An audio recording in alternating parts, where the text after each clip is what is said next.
The contents of the lab report are meant for educational purposes only and are not to be misconstrued as medical diagnosis or treatment advice.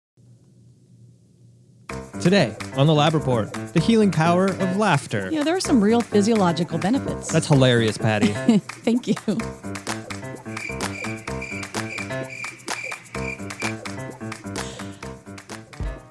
The world of medicine can be challenging.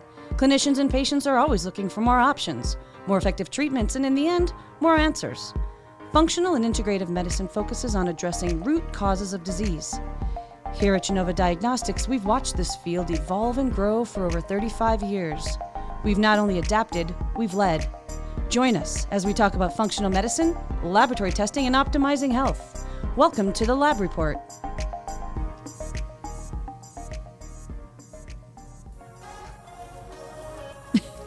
Some might say I laugh too much. I don't think anyone can laugh too much. I mean, unless they're like inappropriately laughing. Okay. Hi, Michael Chapman. Hello, Patty Dubbers. How are you today? I'm doing so great. I'm gonna do my today. broadcast voice. Oh my gosh. Welcome to the Lab Report. Welcome, everyone, to this podcast brought to you by Genova Diagnostics, where we talk about things like functional medicine, specialty lab testing, integrative therapeutics, and the like. And in case you've missed it, it's called the Lab Report. And if you're new to this podcast, welcome. And if you're returning, thank you. And we hope everyone has gone by this time to iTunes or Spotify and subscribed, rate, review, download, stars, the whole bit. Especially you, Joe. You know who you are. You know who you are. It's time for you to go out there and subscribe and give us some ratings and some reviews. You can also email us, Joe. Yeah, Joe. In case you didn't know, the email address is podcast@gdx.net. Now you know, Joe. You think Joe goes by Joseph, actually? Maybe. Okay. Anyway. Who's Joe? I don't know. Oh. Let's move on. Okay. I think it's Oliver, your cue. Chappers, what are we talking about today? Yeah, Good. chappers. Good question. We are going to be talking about laughter. Not even just to do Which a is- comedy routine. It's really just to talk about the physiology of laughter. That's right. We're going to actually get into some science. It's not going to be all silliness, although there was a little bit of extra silliness on the front end just to sort of prime the episode. Get you guys in the right headspace. You'll thank us later. Patty, where are we starting here? Well, There's a lot to unpack about laughter. there certainly is. Okay, well, let's start with the fun fact. All right, I'll get the dinger ready. The fun fact ding. Did you know that women laugh far more than men? I didn't know that. Which actually plays out on this podcast because you just say random things and I crack up. Yeah, I don't know what that's about either. So that's like a social norm. And men actually look for females who are just a good audience and laugh. Is that true? Partially a social cue. Yes, That seems like a generalization. it is. Okay. Well, let me ask you this. Okay. What is laughter? Like, where does it come from? Like, it's such a weird thing because it's involuntary and it's a response to your environment. Like, where does it come from? It's so weird. Don't you think, like, when you really try to think about the origin of what makes, and the fact that it's so subjective, like, I just want to know what the biochemistry, the biology, the physiology of laughter is. I know it seems like such a nebulous topic, but there's actually a lot of research on laughter. And it comes down to several theories. And who's paying for this research? There's a lot. I'm telling you, there's a lot of research out there. I believe you. And they follow. You don't have to yell at me. Calm down, Patty. So give me some deets about laughter. Give me a little bit of the info about where laughter comes from. There's this MCET theory, motion creates energy theory. And it really talks about how there's spontaneous or intuitive laughter versus intentional laughter. Okay. Right? So intentional laughter sounds like I'm purposefully That's making myself laugh. Right. And Which so is what you do on the show all the time. It's sort of, I call that fake laughter. But then if you realize motion creates energy, like this theory, just that laughter, for even forcing yourself to laugh, there's still physiologic benefits. And when they do neural imaging, they find that there are actually two distinct neural pathways, Okay. though the physiologic effects can be the same. Wait. Hold on. What? Because the prospect of me forcing myself to laugh Right? feels very painful inside of me. It feels very awkward and feels very uncomfortable. Like that doesn't seem like something that's going to have any sort of physiological benefit to me. See, but that's the whole point. Motion creates energy. So once you force yourself to laugh, you end up laughing. Even if it's fake? Yeah. That's crazy. Have you ever heard of laughter yoga? No. There are people who go to these yoga classes and they just laugh for 20 to 30 minutes. The idea of going to something like that gives me the heebie-jeebies. Well, wait until you hear the physiologic effects, and then you may actually sign up for this. I can't wait to get my first Zoom laughter yoga class on. That's going to... Who's going to have the last laugh? Wow. Just saying. Well done. Okay, well, I think one of the interesting things about laughter is that it does, in fact, in the research, has been shown to improve overall psychological well-being, including lowering things like stress, anxiety, depression, helping people manage with those things. So laughter definitely has its place physiologically. So what else do we know about laughter? Like what are some of the things that laughter causes in your body? Well, it releases endorphins and oxytocin. And Oxytocin?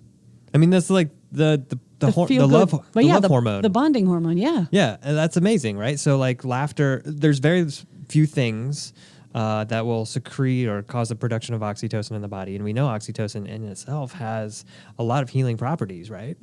And, things like giving someone a hug releases a little bit of oxytocin. But the fact that laughter is another mechanism for doing that, that's awesome.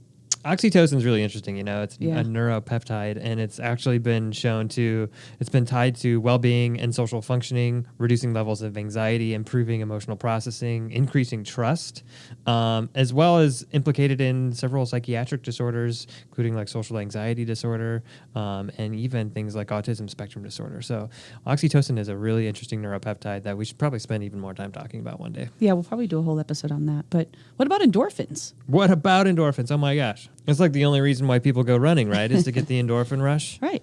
I mean, it's That not feel to good. it's not to like take care of their bodies and exercise and stuff like that. It's to get the endorphins, I assume. It might I don't know. be. I've never been running. But even in laughter, they've done a lot of research around analgesia, and they find that people's pain thresholds have changed just based on laughter. So there's so many great neuropsychiatric downstream effects of this. So think about that, right? Like instead of reaching for your bottle of Advil or aspirin or something, You just laugh. just turn on your favorite Podcast. comedy movie. Turn on your favorite. That was a good one. I like that. See? I assume you were talking about the show. That's right. Okay, so what else? Well, there's what also else does laughter do? I want to hear all about. Yeah, there's also like I'm starting to get bought in here. I'm starting to really. Wow. Laughter yoga, here we come. I'm starting to think about treatment plans, how to prescribe. We're getting there. Let's do this. We're getting there because there's a lot of research on cardiovascular benefits too. So just by either intentional or instinctive laughter, they found that the heart increases stroke volume, cardiac output, decreases oxygen consumption. There's arteriovenous oxygen differences and decreased total peripheral resistance. So a lot of really important beneficial cardiovascular effects. And then as far as outcomes, we've got an epidemiology study here. Laughter is the best medicine, ? A cross-sectional study of cardiovascular disease among older Japanese adults. And what they found in this study was that the daily frequency of laughter is associated with lower prevalence of cardiovascular diseases. And it could not be explained by any other the confounding factors, such as depressive symptoms and some of the other things like body mass index, demographic, lifestyle factors that they ruled out. Yeah. And let's even just talk about the more specific actual physical musculoskeletal piece of it. Because, to laugh, to deep laugh, changes your muscles and your respiratory function. I don't know. I don't know what that's like. All right, we'll have to work on that. Yeah. Well, it also changes your spinal motor excitability. And they found that intense laughter causes all these muscle contractions, right? So you'd think, okay, that's going to contract and stress all your muscles. But what they found is that post-laughter relaxation of those muscles can last up to 45 minutes. That's amazing. You know what that makes me think of is myofascial work and neuromuscular therapy. Essentially, when you're working on these muscle spindles to create new set points, a lot of times you'll do something like a period of contraction followed by a period of relaxation. And that's kind of the same thing that we're talking about here. That's right. And there are other things too. Actually, there's research around some neuroimmune parameters. They found that it just having any type of laughter, intentional or instinctive, lowers your cortisol, and it works on immunoglobulins and natural killer cells. So there's some long-term immunity benefits as well. Hey, Patty. What? Did you hear about the corduroy pillows? No. They're creating headlines. Oh, come on. What? That was a good one. Okay. That was a good one. It's one of my favorite jokes. What do you got? How do you drown a hipster? I don't know. You throw them into the mainstream. See, health benefits. I'm starting to feel what laughter yoga is going to be like. That's right.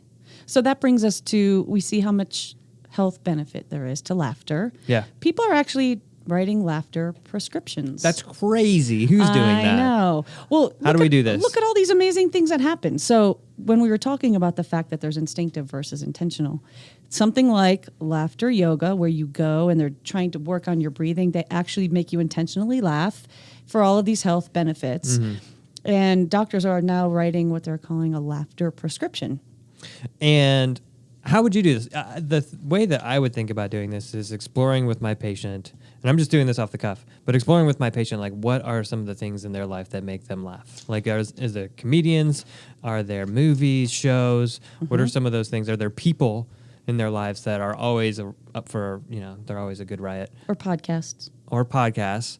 And how can we do more of that? Well, right? Like this, let's schedule time in your day to laugh. Yeah, and they actually have this thing called FIT, F-I-T-T, that physicians can use when you're speaking to your patients. So you ask frequency, intensity, time, and type. So you basically say exactly that. What's the last thing that made you laugh? Okay. How often do you laugh? Never. So just trying to gauge where your patient's coming from, and even prescribing something like laughter yoga, watch a funny movie, spend time intentionally laughing, because like we said in the beginning with this MECT theory where motion creates energy, just by intentionally laughing, it will create all these downstream effects. All right, Patty, let's do a little bit of role play here. Maybe we should we should write a prescription, demonstrate what that's like to write a prescription for laughter. Okay, great idea. But in this scenario, I should probably play the doctor and you the patient, because I literally laugh all day long and you don't. Yeah, robots have a historically poor sense of humor. So if you were my patient and you came into the office, I might ask questions like, Michael, when's the last time you laughed? Well, I just laughed a few moments ago, actually. Yeah. And then with that, what's the intensity or the type of laughter? I don't guffaw a whole lot. Wow. I don't even remember the last time you've guffawed. Yeah. There's some snickering. I'm a snickerer. Yeah. Occasionally I'll sort of harumph. But not a lot of guffawing. And how long are you laughing? How long? Fleeting moments. Yeah. Well, then with that, you might think, okay, if laughter has all these amazing physiologic benefits, I would then kind of talk to you about ways to increase that, which might be, watching a funny movie, or looking up laughter yoga, which is interesting, or listening to a comedian, or maybe speaking to some friends who are funny and who also like to laugh, like members of our medical affairs team. That's a great idea. Let's do that. I could use a laugh. Or maybe by making them laugh, that'll help me to laugh. I like that. Let's start with Donna Filatova. Hello. Hi, Donna. It's Patti and Michael. Hello, Donna Filatova. How are you? Oh, my God. My favorite doctors. Hello. All right. So here's what's going on. We're doing an episode on laughter. Mm-hmm. So we've got a joke for you. Patty, you want to tell us one? Okay, you got a joke. Okay, the joke is, what do you call a fake noodle? An impasta. I don't know. An impasta. Oh, my God. Oh, wow. I got a bonus joke. Here we go. What did the tomato say to the salad? Don't look, I'm dressing.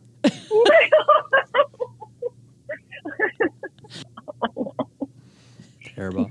See, we have just provided you some free therapy and some great downstream health benefits. Absolutely. I appreciate Oxytocin and endorphins.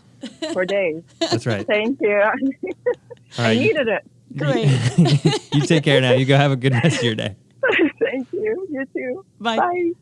That was good. I feel slightly better. See? Well, let's try one more. Okay. Let's just try Christine Stubbe. Okay. Hello. Dr. Christine Stubbe, it's Patti and Hey, Michael. Stubes. Hi, Patti and Michael. How are you doing today? I'm great. How are you? We're good. We're doing an episode on the healing power of laughter, which, to be quite frank, was your idea on this one. So thank you for that. Thanks for that. And You're welcome. This is how we pay you back, by calling you and trying to get you to laugh by telling you a ridiculous joke. So, Patti, take it away. What's the best time of day to go to the dentist? I don't know. 2:30. What? 2:30. What's the best thing about Switzerland? What? I don't know, but the flag is a big plus.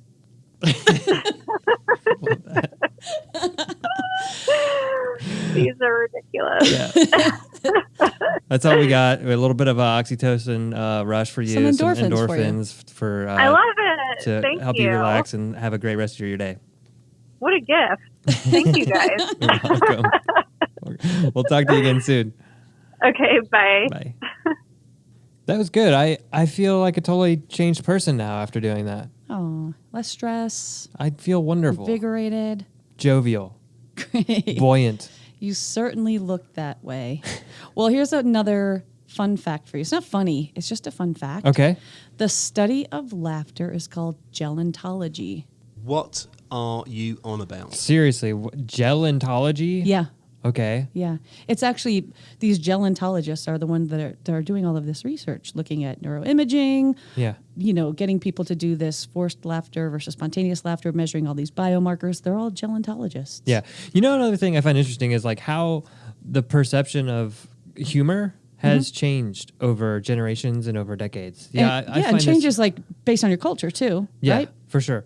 I find that also interesting. Like if you just go back and you look at like what was funny 40 years ago and how some of it stands up, but a lot of it does not. Yeah. And just the idea that the overall gestalt of people's humor changes. That I find that fascinating. It is fascinating. And I think as functional medicine clinicians, when we're dealing with any patient who wants to, number one, optimize their health, or you're trying to get to the root cause of what's going on with them, laughter is actually a really good therapy to prescribe. Laughter is a really good therapy. Now, I wonder about those people who are indeed struggle with laughter. If they came back with, and you were asking some of those questions, and they really and truly were somebody that does not laugh very often, then I might start to investigate. Is this an area where, to me, like trauma is something that is going to impose our real sense of ability to laugh. And another study that I read was that laughter did have some impact on depression and stress, but it didn't seem to have much of an impact on anxiety. Which was kind of interesting too. I wonder about, how much the wiring behind anxiety impacts the ability to find humor in certain situations. And that even gets further into a root cause. So you use other therapies like we talked about, like heart rate variability, for example. Right. Because when you think about it, if you go back to polyvagal theory, when you are at the height of stress, when you are elevated to the point that you are in, sympathetic overdrive, then it's really difficult to find any sort of humor in situations. You're going to have to be much more of autonomic balance to even get to that place of finding humor in situations. Yeah, so engaging your parasympathetic will help. And then once you get that muscle, then you can then work on forced laughter or laughter therapy or laughter yoga. Well, that's all very interesting, Patty, but, I'm just looking at my watch.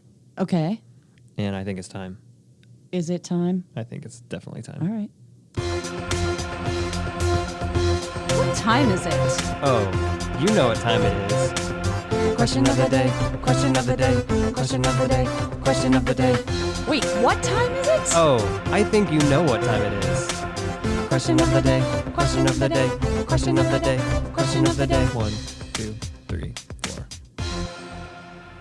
All right, I've got a question of the day. Okay. What's the funniest thing that's happened on this podcast? I laugh all the time on this show, so that's a tough one for me. No, what's the funniest moment? Well, for me, the funniest thing that's happened since we've been doing this podcast, well, in addition to the concept that I laugh at everything you say through this show, when we were interviewing Drew Manning, my microphone fell apart. That was going to be mine. So what was not seen was me holding all these pieces of a microphone together, trying to continue this interview. It was like...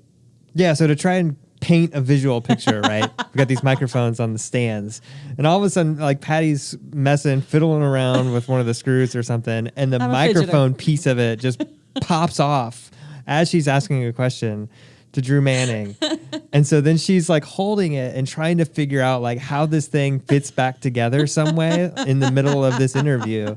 And so she ultimately resigns and just has to hold it. But she doesn't just hold the microphone in front of her face. She actually holds it like where it should be attached to the microphone. Right?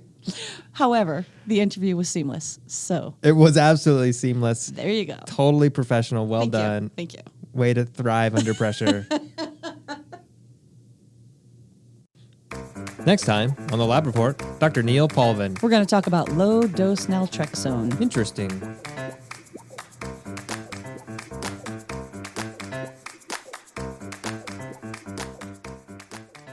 You've been listening to the Lab Report. If you like what you hear, please subscribe to our podcast, rate us, and leave us a review. To learn more about Genova Diagnostics, visit our website at gdx.net.